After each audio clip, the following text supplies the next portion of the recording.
श्री शिवाय नमस्तुभ्यम। हर हर महादेव। दोस्तों, ओम नमः शिवाय। आप सभी को सावन मास की हार्दिक शुभकामनाएं। आप सभी पर भगवान शिव भोलेनाथ की कृपा सदा सर्वदा बनी रहे। आज की वीडियो में आप सुनेंगे सावन मास महात्म्य का अध्याय 16। पिछली वीडियो में आपने 1 से 15 तक के अध्याय सुने हैं। यदि आपने उन अध्यायों को नहीं सुना है तो आप लोग जाकर सुन सकते हैं। चैनल पर नए हैं तो चैनल को सब्सक्राइब भी कर सकते हैं। सब्सक्राइब करने से आपको हमारे चैनल पर जो भी वीडियो अपलोड होंगी वो समय से प्राप्त हो सकेंगी। तो प्रिय श्रोताओं, आज सावन मास की दिव्य कथा श्रृंखला का 16वां दिन है और आज दिन है शनिवार, जो शनिदेव भगवान शिव के अनुशासन प्रिय प्रहरी और धैर्य और तपस्या के देवता के रूप में पूज्य हैं। आज हम श्रद्धा से वंदन करते हैं भगवान शिव के महाकाल रूप को, जो काल के भी स्वामी हैं, जो पापियों को दंड और भक्तों को अमोघ शरण देते हैं। आज की विशेष प्रार्थना है कि हे महाकाल प्रभु, हमारे भीतर बसे मोह, भय, अधर्म और आलस्य का नाश करें और हमें निष्कलंक आचरण की शक्ति दें। हे माँ पार्वती, हमारे हृदय को करुणा, तप और त्याग से भर दें ताकि हम स्थिर और ममतामयी बने। हे शनिदेव, हमारे कर्मों का उचित फल दें, परंतु दया कर हमारे दोषों को सुधारने का अवसर भी दें। यदि व्रत, पूजा या श्रवण में हमसे कोई गलती हुई हो तो कृपया क्षमा करें और अपनी कृपा की छाया में रखें। तो प्रेम से बोलिए हर हर महादेव। इसी के साथ आज का अध्याय प्रारंभ करते हैं। अध्याय प्रारंभ करने से पहले शिव जी के चरणों का ध्यान करते हैं। उसके बाद आज की कथा को शुरू करते हैं। तो प्रिय श्रोताओं, इससे पहले के अध्याय में आपने ब्राह्मण और नील वस्त्र या फिर नील से जो हानि होती है उसके बारे में जाना था। आज के अध्याय में महादेव देवी पार्वती जी को बताते हुए कहते हैं कि इसके बाद परशुराम जी के द्वारा स्थापित रामेश्वरम लिंग का दर्शन करें। वह स्थान गोपीश्वर से वायव्य कोण में 30 धनुष की दूरी पर है। जिस समय जमदग्नि पुत्र परशुराम जी ने पिता की आज्ञा से अपनी माता का वध किया और पिता के अनुग्रह से वह पुनः जीवित हो गई, उस समय प्रवास क्षेत्र में आकर उन्होंने अद्भुत तपस्या की। वे मेरे विग्रह की स्थापना करके 150 वर्ष तक आराधना में लीन रहे। इससे संतुष्ट होकर मैंने उन्हें मनोवांछित वर दिया और उनके द्वारा स्थापित शिवलिंग में निवास किया। इससे महर्षि परशुराम कृतार्थ हो गए। फिर भूमंडल के संपूर्ण क्षत्रियों का 21 बार संहार करके वे माता पिता के ऋण से उड़ हो जाएं। जो मनुष्य उनके द्वारा स्थापित शिवलिंग का भक्ति पूर्वक पूजन करता है वह समस्त पापों से मुक्त होकर मेरे धाम में जाता है। देवी रामेश्वर से 20 धनुष के अंतर पर नैऋत्य कोण में चित्रांगेश्वर लिंग है। गंधर्वों के स्वामी चित्रांगद ने उस क्षेत्र को परम पवित्र जानकर वहां शिवलिंग स्थापित किया और बड़ी भारी तपस्या करके मेरी आराधना की।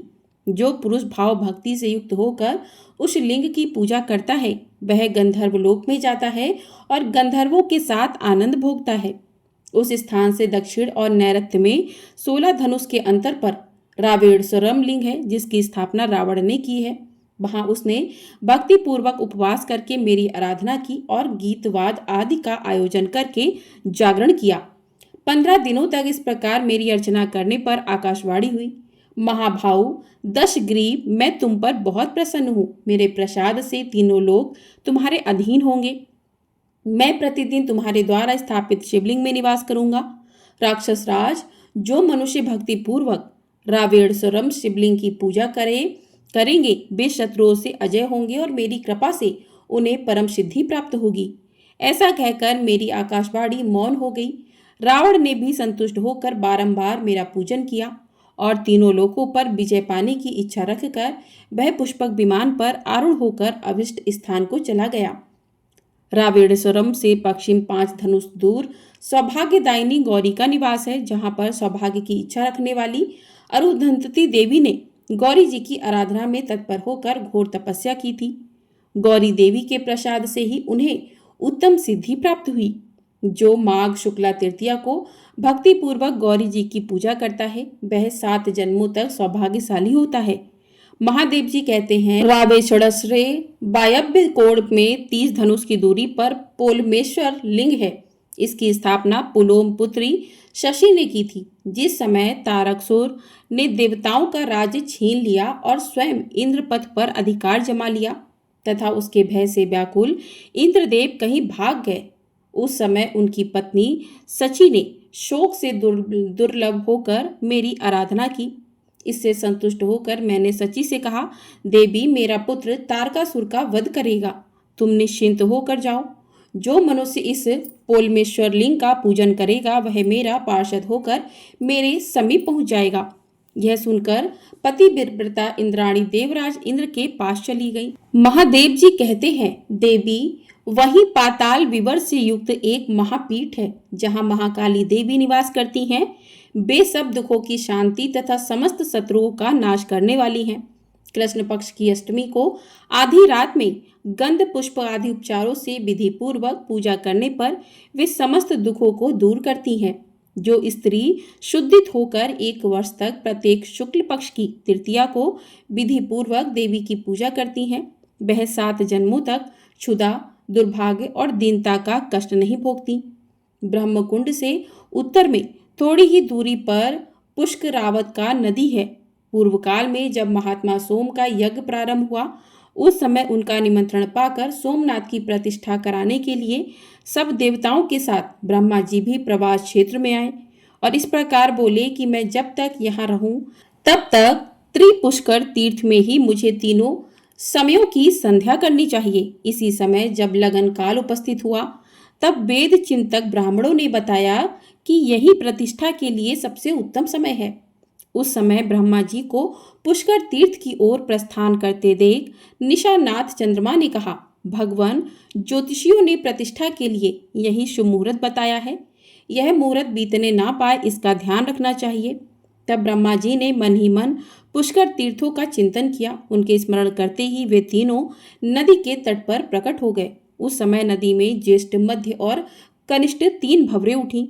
उन तीनों भंवरों को देखकर लोक पितामह ब्रह्मा जी ने कहा कि आज से यह सुंदर नदी पुष्करा वर्तिका नाम से प्रसिद्ध होगी। जो मनुष्य इसमें स्नान करके भक्तिपूर्वक पितरों का तर्पण करेगा उसे तीनों पुष्कर में स्नान के समान पुण्य प्राप्त होगा। जो मनुष्य श्रावण शुक्ला तृतीया को उसमें पितरों का तर्पण करता है उसके वे पितर 10,000 कल्पों तक तृप्त रहते हैं।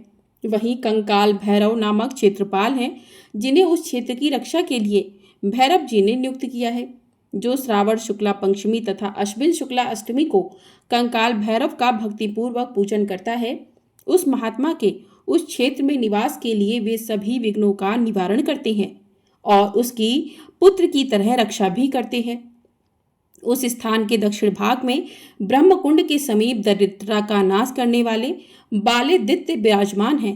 प्राचीन काल में इस पृथ्वी पर मित्र नाम के धर्मात्मा कायस्थ निवास करते थे, जो सदा सभी प्राणियों के हित में तत्पर रहते थे। उनकी 2 संतानें हुई, एक पुत्र और एक पुत्री। पुत्र का नाम चित्र और पुत्री का नाम नामित्रा रखा। चित्रा बड़ी सुंदरी और सुशीला थी। इन दोनों के जन्म लेते ही उनके पिता मित्र की मृत्यु हो गई। मित्र की पत्नी ने पति के साथ ही चिता में प्रवेश कर लिया। इसके बाद इन दोनों अनाथ बालकों का ऋषियों ने पालन पोषण किया। वे महान वन में ही बड़े हुए और बचपन से ही व्रत परायण रहे।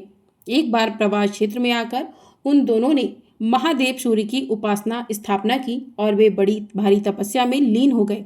धर्मात्मा चित्र ने धूप, माला, चंदन आदि उपचारों से सूर्यदेव का पूजन किया और वशिष्ठ जी के द्वारा बताए गए 68 नामों द्वारा उनका स्तवन किया। चित्र बोले, जो आदिदेव जगन्नाथ पाप नाशक तथा रोग निवारण करने वाले हैं, उन आकाश के स्वामी भगवान भास्कर को मैं सिर से प्रणाम करके उनकी स्तुति करता हूँ। उनके सहस्त्रों नेत्र, सहस्त्रों रश्मियां तथा सहस्त्रों किरणमय आयुध हैं। अनेक गुह नामों द्वारा उनका स्तवन किया जाता है। उन प्रातःकाल गंगा सागर संगम पर निवास करने वाले मुंडीर स्वामी को मैं नमस्कार करता हूँ।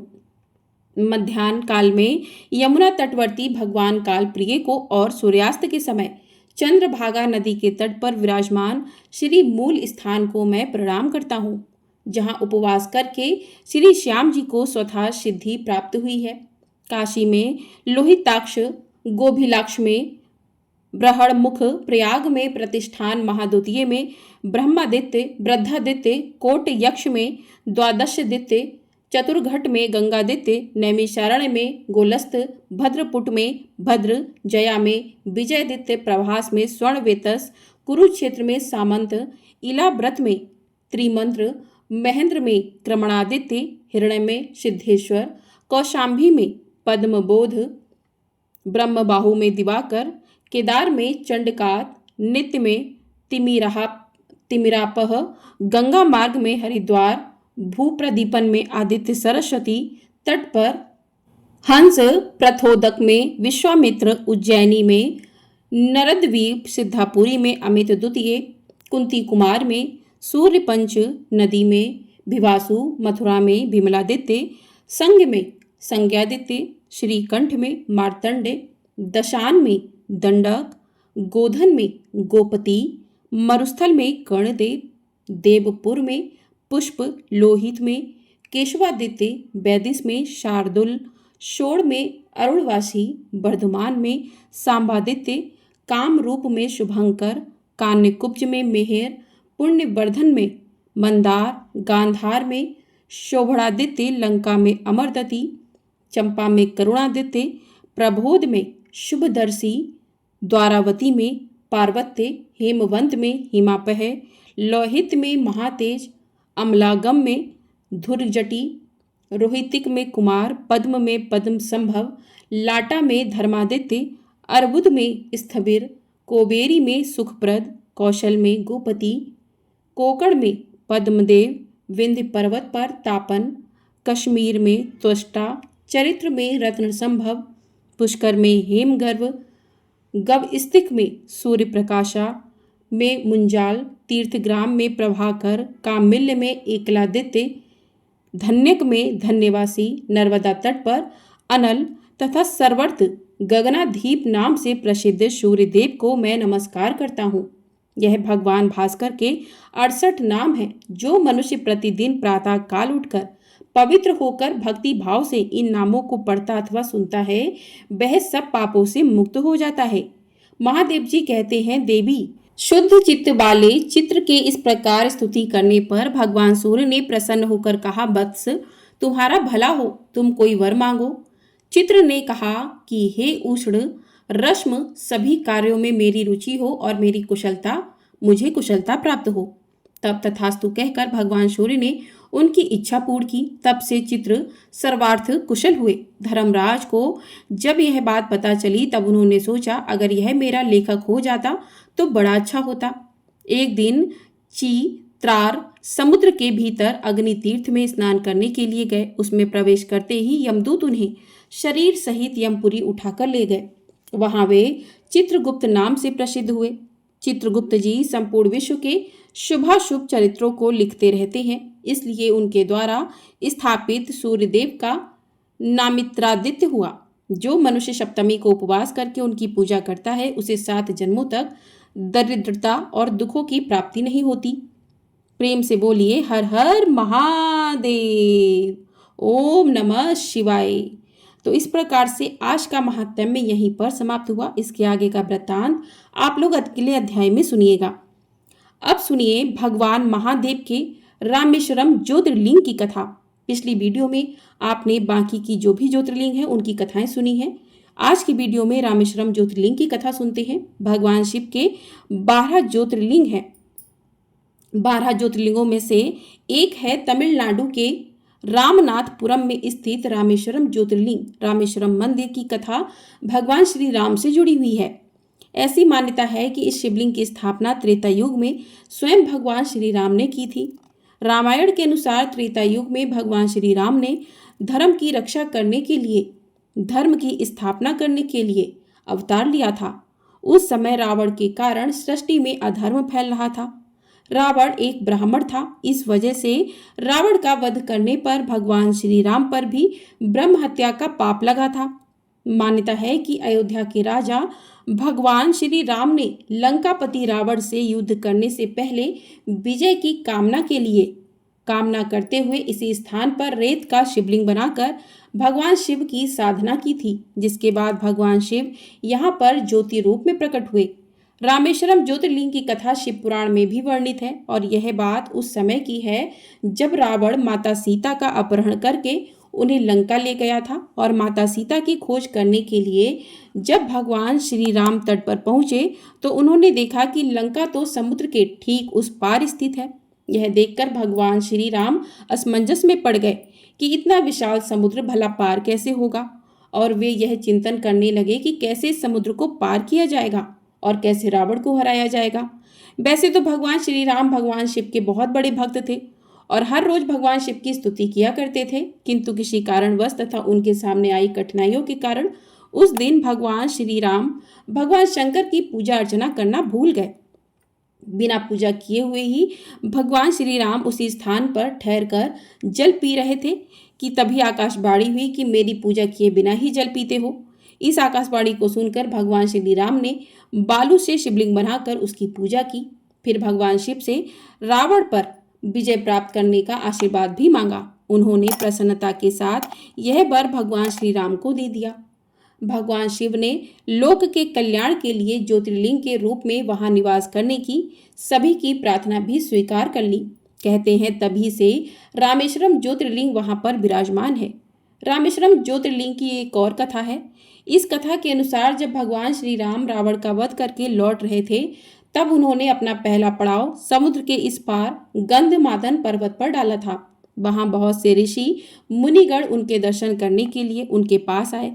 उन सभी का आदर सत्कार करते हुए भगवान राम ने उनसे कहा कि पुलस के वंशज रावण का वध करने के कारण मुझ पर भी ब्रह्म हत्या का पाप लग गया है, अतः आप लोग मुझे इससे निवारण का मुक्ति का कोई उपाय बताइए। यह बात सुनकर वहां उपस्थित सारे ऋषि मुनियों ने एक स्वर में कहा कि हे श्री राम, आप यहाँ पर शिवलिंग की स्थापना कीजिए और फिर उसका पूजन कीजिए, इससे आप ब्रह्म हत्या के पाप से मुक्ति पा जाएंगे। तब भगवान श्री राम ने अपने परम भक्त बजरंगबली हनुमान को आदेश दिया कि कैलाश पर्वत पर जाओ और हे बजरंगबली एक शिवलिंग लेकर आओ। हनुमान जी भगवान राम की आज्ञा मानकर उन्हें प्रणाम करके बड़े वेग से आकाश मार्ग से कैलाश पर्वत की ओर चल पड़े। जब कैलाश पर्वत पर पहुंचे तो भगवान शिव तपस्या में उस समय लीन थे। हनुमान जी भगवान शिव की तपस्या से जागने का, आंखें खुलने का इंतजार करते रहे। उधर रामेश्वरम में शिवलिंग की पूजा का मुहूर्त करीब आ रहा था। तब सीता माता चिंता में व्याकुल होने लगी। तब पूजा का शुभ मुहूर्त निकल जाने की आशंका से माता सीता ने रेत के शिवलिंग का निर्माण कर दिया और भगवान श्री राम ने सीता माता के द्वारा निर्मित शिवलिंग की स्थापना मुहूर्त के अनुसार की और फिर उस शिवलिंग का पूजन किया। इस प्रकार वे ब्रह्म हत्या के दोष और पाप से पूरी तरह मुक्त हो गए। शिवलिंग की पूजा समाप्त होने के बाद जब हनुमान जी शिवलिंग लेकर आए तो उन्होंने देखा कि शिवलिंग की स्थापना तो हो चुकी है। यह देखकर उन्हें अत्यंत दुख हुआ। तब वे श्री राम जी के चरणों में गिर पड़े। भगवान राम ने बताया कि बजरंगबली परेशान मत हो, शुभ मुहूर्त ना बीत जाए इसलिए शिवलिंग की स्थापना और पूजा करवानी पड़ी। लेकिन तब भी हनुमान जी पूर्णतः संतुष्ट नहीं हुए। तब श्री राम जी ने हनुमान जी से कहा कि बजरंगबली, अच्छा तुम्हारे द्वारा लाए हुए शिवलिंग की हम पुनः स्थापना करते हैं और इस शिवलिंग को उखाड़ देते हैं। यह सुनते ही हनुमान जी तो बड़े प्रसन्न हुए, क्योंकि उन्हें अपने प्रभु राम का हर काम करना बहुत अच्छा लगता था। जब उन्होंने कहा कि बजरंगबली जाओ और शिवलिंग को उखाड़ो, तो बजरंगबली ने शिवलिंग को उखाड़ने की कोशिश की। शिवलिंग तो बिल्कुल भी नहीं उखड़ा, बल्कि वज्र की तरह कठोर हो गया। बजरंगबली उस शिवलिंग को उखाड़ने का जितना प्रयास करते वो शिवलिंग उतना ही ज्यादा स्थिर और कठोर होता जाता। अंत में बजरंगबली ने शिवलिंग को उखाड़ने एक और प्रयास किया और उस प्रयास में उन्होंने शिवलिंग को उखाड़ने में इतना जोर लगाया कि शिवलिंग तो उखड़ा नहीं बल्कि खुद बजरंगबली ही 3 कोस किलोमीटर की दूरी पर जाकर गिर गए और मूर्छित हो गए। माता सीता ने देखा तो उन्हें पुत्रवत बजरंगबली पर बड़ा प्रेम आया। वशीभूत होकर वे रोने लगी। तब हनुमान जी को होश आ गया और उन्होंने श्री राम जी को देखा तो उन्हें परम ब्रह्म के दर्शन हुए। बजरंगबली ने रोते हुए भगवान श्री राम और सीता माता से क्षमा याचना की। तब श्री राम ने उन्हें समझाया कि यह शिवलिंग उनके द्वारा स्थापित किया जा चुका है, उसे सृष्टि की अब कोई भी शक्ति नहीं उखाड़ सकती। अपने भक्त हनुमान जी पर दया और स्नेह के कारण उनके द्वारा लाए हुए शिवलिंग को भी उन्होंने वहीं स्थापित कर दिया। यह देखकर हनुमान जी अत्यंत प्रसन्न हुए। इस प्रकार भगवान श्री राम के द्वारा स्थापित शिवलिंग का नाम रामेश्वरम रखा गया, रामेश्वर रखा गया और हनुमान जी के द्वारा लाए गए शिवलिंग का नाम हनुमद्दीश्वर रखा गया। हनुमान जी के द्वारा लाया गया शिवलिंग मंदिर के भीतर हनुमान मंदिर में स्थापित है। वहां जाकर एक बार इन शिवलिंग के दर्शन अवश्य करने चाहिए। मंदिर में विशालाक्षी के जी के गर्भगृह के निकट ही 9 ज्योतिर्लिंग भी हैं जो लंकापति विभीषण द्वारा स्थापित बताए जाते हैं। रामेश्वरम ज्योतिर्लिंग की दक्षिण भारत में वही मान्यता है जो उत्तर भारत में काशी विश्वनाथ की है और यही कारण है कि यहाँ पर ज्योतिर्लिंग के दर्शन करने के लिए पूरे विश्व से भक्त लोग पहुँचते हैं। सावन के महीने में तो यहाँ खास तौर पर भीड़ देखने को मिलती है। अगर जीवन में कभी भी अवसर मिले तो इन 12 ज्योतिर्लिंग को दर्शन अवश्य करने चाहिए। जय भोलेनाथ। आज के अध्याय में बस इतना ही। इसके आगे के ज्योतिर्लिंग की कथा आप अगले अध्याय में सुनिएगा। अब करते हैं शिव भोलेनाथ जी की आरती। ओम जय शिव ओमकारा प्रभु हर शिव ओमकारा ब्रह्मा विष्णु सदा शिव अर्धांगी धारा। ओम जय शिव ओमकारा एकानन चतुरानन पंचानन राजे स्वामी पंचानन राजे हंसानन गरुड़ासन वृषवाहन साजे। ओम जय शिव ओमकारा। 2 भुज 4 चतुर्भुज 10 भुज अति सोहे स्वामी 10 भुज अति सोहे त्रिगुण रूप निरुखता त्रिभुवन जन मोहे। ओम जय शिव ओमकारा। अक्षमाला मनमाला मुंडमाला धारी स्वामी मुंडमाला धारी चंदन मृग मद सोहे भाले शशिधारी। ओम जय शिव ओमकारा। श्वेतांबर पीतांबर बागंबर अंगे स्वामी अम्बे सनकादिक भूतादिक गरुणादिक संगे। ओम जय शिव ओमकारा। कर के मध्य कमंडलु चक्र त्रिशूल धरता जग हरता जग भरता जग पालन करता। ओम जय शिव कारा। ब्रह्मा विष्णु सदा शिव जानत अविवेका प्रणवाक्षर के मध्य ये तीनों एका। ओम जय शिव ओमकारा। काशी में विश्वनाथ विराजत नंदनी ब्रह्मचारी नित उठ भोग लगावत महिमाति भारी। ओम जय शिव ओमकारा। त्रिगुण शिव जी की आरती जो कोई नर गावे कहत शिवानंद स्वामी सुख संपत्ति पावे। ओम जय शिव ओमकारा। प्रभु हर शिव ओमकारा ब्रह्मा विष्णु सदा शिव अर्धांगी धारा। ओम जय शिव ओमकारा। हर हर महादेव। ओम नमः शिवाय। श्री शिवाय नमस्तभ्यम। तो इस प्रकार से आज का अध्याय और भोलेनाथ की आरती पूर्ण हुई। आपको वीडियो पसंद आई हो तो वीडियो को लाइक भी अवश्य कर दिया कीजिए। चैनल पर नए हैं तो चैनल को सब्सक्राइब भी कर लीजिएगा। आपको हमारे चैनल पर इसी प्रकार से सावन मास की कथाएं सुनाई जा रही हैं। कल है हरियाली तीज जिसकी कथा आपको हमारे चैनल पर सुनाई जाएगी। साथ ही हरियाली तीज में पूजा के शुभ मुहूर्त क्या रहेंगे, किस तरीके से व्रत करना चाहिए, सभी जानकारी आपको हमारे चैनल पर मिलेगी। तो चैनल को सब्सक्राइब करके बेल आइकन प्रेस कर दीजिएगा जिससे आने वाली सभी वीडियो आपको समय से प्राप्त हो सके और आप लोग इन वीडियोज़ को देख सकें। और कमेंट बॉक्स में हर हर महादेव अवश्य लिखिएगा। हर हर महादेव।